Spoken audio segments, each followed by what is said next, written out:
দেগঙ্গা 84তে স্কুলের mid day মিলে দুর্নীতি নিয়ে বিধায়ক নওশাদ সিদ্দিকীর কাছে অভিযোগ জানালো বহু পড়ুয়া। বহু ছাত্রছাত্রী উপস্থিত হয়েছে, তাদের একাধিক অভিযোগ রয়েছে। আর এই প্রসঙ্গে কি বললেন বিধায়ক নওশাদ সিদ্দিকী, শোনাবো আপনাদের। তোমার কাছে আমি আজকে একটা প্রোগ্রামে যাচ্ছিলাম, তুমি রাস্তায় দাঁড় করিয়ে তোমরা কিছু অভিযোগ দিয়েছো। অভিযোগগুলোর মধ্যে কি কি সবটা আমি নজরে না আসতে পারলো। 2 মাস ধরে তোমরা মিড ডে মিল পাচ্ছ না, 2-3 মাস ধরে পাচ্ছ না। তোমাদের যে পরিমাণ খাতা দেওয়ার দরকার, 4টে করে খাতা দেওয়ার দরকার, সে জায়গায় 3টে খাতা দিয়েছে। শুধু তাই নয়, এবং মিড ডে মিলের যে খাবার দেওয়া হয় তার গুণগত মান একদম খারাপ, এই কথা বলছে। ইতিপূর্বে আসছে বাবু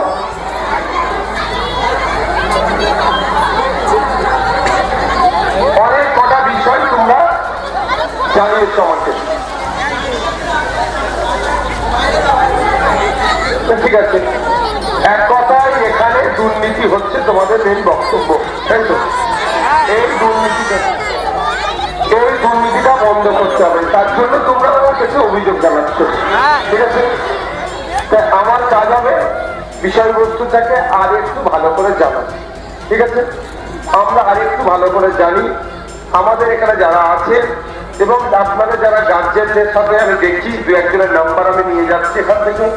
গার্জেনের সাথে কথা বলে একটা প্রয়োজনে এই যে একটা ডিপার্টমেন্ট হচ্ছে স্কুল এডুকেশন দপ্তরের আন্ডারে চলে, সেখানে সচিব থেকে শুরু করে যারা দায়িত্বশীলেরা আছে এবং ইভেন মিনিস্টার পর্যন্ত যারা আছে, তাদের সাথে কথা বলে এই দুরবস্থাটা বন্ধ করতে হবে।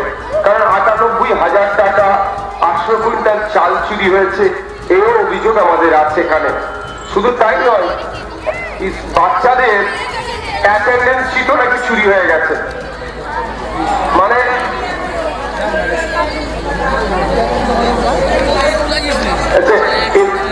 এত সমস্যা।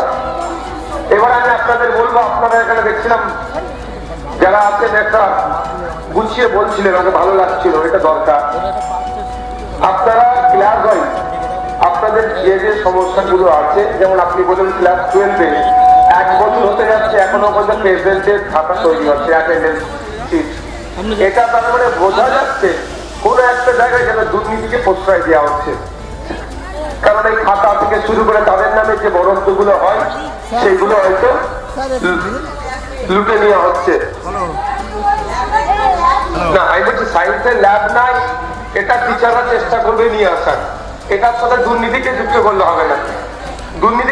হবে না, যদি দেখা যায় সায়েন্সের ল্যাব অ্যালটমেন্ট হয়েছিল, বরাদ্দ হয়েছিল, সে টাকাটা খেয়ে নিয়েছে, সেটা দুর্নীতি। তাহলে এগুলো তো অন্যায় কাজ। আমাদের ভিডিও ভালো লাগলে লাইক ও শেয়ার করুন, কমেন্ট সেকশনে আপনাদের মতামত জানান। আরও ভিডিও পেতে আমাদের চ্যানেলটিকে সাবস্ক্রাইব করুন এবং প্রতি মুহূর্তে খবরের আপডেট পেতে প্রেস করুন বেল আইকন।